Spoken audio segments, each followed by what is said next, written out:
بلا شبہ نیک اور پرہیزگار بیویاں ہر قیمت پر شوہروں کی مطیع اور فرما بردار ہوتی ہیں، اور شوہر کی موجودگی اور غیر موجودگی بھی ان کی آبرو اور ہر امانت کی حفاظت کرتی ہیں۔ بیویوں کے جہاں بے شمار حقوق ہیں، وہاں شوہر بھی بیوی پر حقوق رکھتے ہیں۔ میاں بیوی کے مثالی تعلق میں یہ ضروری تھا کہ کسی ایک کو سربراہی کا درجہ دیا جائے اور اسی تناسب سے اس پر ذمہ داریاں عائد کی جائیں۔ ظاہر ہے کہ فطری برتری کے لحاظ سے اس کے لیے شوہر ہی زیادہ موزوں ہو سکتا تھا، چنانچہ شریعت محمد صلی اللہ علیہ وآلہ وسلم میں گھر کا سربراہ مرد ہی کو قرار دیا گیا ہے اور بڑی ذمہ داریاں اسی پر ڈالی گئی ہیں۔ قرآن کریم میں فرمایا گیا،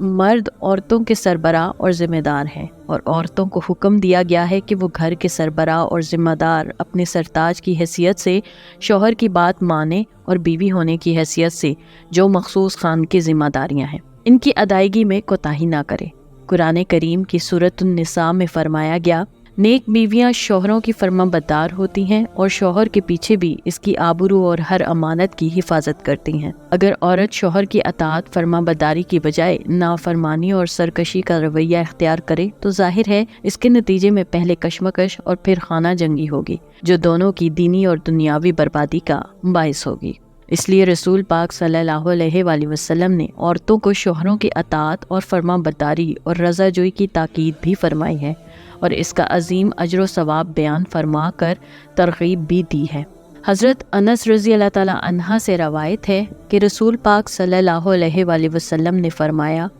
عورت جب 5 وقت کی نماز پڑھے اور ماہ رمضان کے روزے رکھے اور اپنی شرم و آبرو کی حفاظت کرے اور شوہر کی فرما بردار رہے تو پھر اسے حق ہے کہ جنت کے جس دروازے سے چاہے اس میں داخل ہو جائے۔ ایک دوسری حدیث میں حضرت عائشہ رضی اللہ تعالیٰ عنہ سے روایت ہے کہ رسول پاک صلی اللہ علیہ وآلہ وسلم نے فرمایا،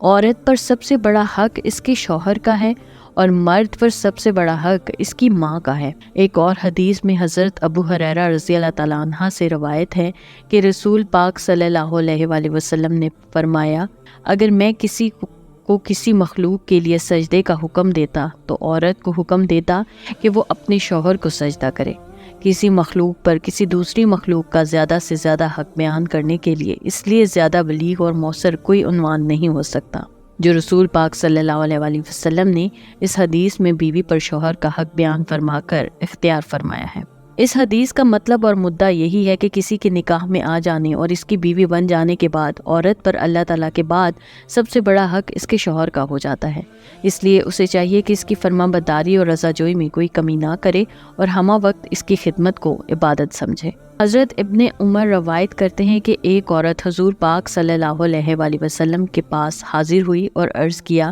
یا رسول اللہ، خاوند کا عورت پر کیا حق ہے؟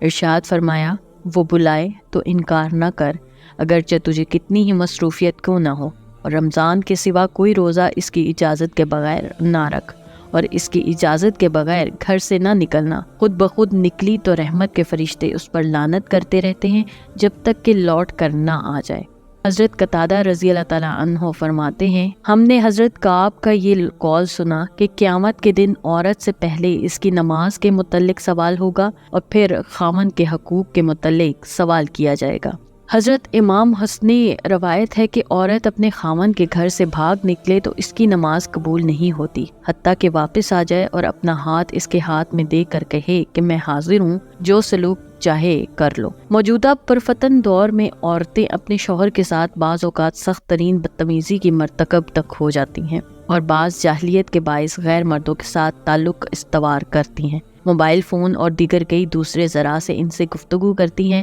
حالانکہ عورتوں کی آواز بھی پردہ رکھتی ہے۔ عورت وہی جنتی ہے جو اپنے شوہر کی عزت کی پاسداری کرتی ہے، اس میں خیانت نہیں کرتی، اس کے بستر کو گندا نہیں کرتی اور اپنے خیالات میں شوہر کے علاوہ کسی اور کی محبت کو جگہ نہیں دیتی۔ مردوں کو سجدہ کرنے کا مطلب یہ ہے کہ وہ تابعداری میں انتہا کر دے اور اس کی خدمت کو عبادت کا درجہ دے، کیونکہ عورت سے مکان گھر بنتے ہیں اور مردوں سے گھر سنورتے ہیں۔ اگر مرد نہ ہو تو عورت کی گھر میں کوئی قدر نہیں۔ اس لیے ہماری ماؤں بہنوں اپنے شوہروں کے ساتھ حسن و سلوک اور حسن خلق والا رویہ رکھنا چاہیے تاکہ مرد انہیں دیکھ کر خوش ہوں۔ اللہ پاک عورتوں کو مردوں سے وفاداری کرنے کی توفیق عطا فرمائے اور میاں بیوی دونوں کو اپنے فرائض اور حقوق اچھے طریقے سے ادا کرنے کی توفیق عطا فرمائے، آمین۔ اس طرح کی مزید دلچسپ ویڈیوز دیکھنے کے لیے دیکھتے رہیے میرے چینل کو لائک، سبسکرائب اور شیئر ضرور کیجیے اور ساتھ ہی ساتھ بیل آئیکن کو بھی دبا دیجیے۔ شکریہ، اللہ حافظ۔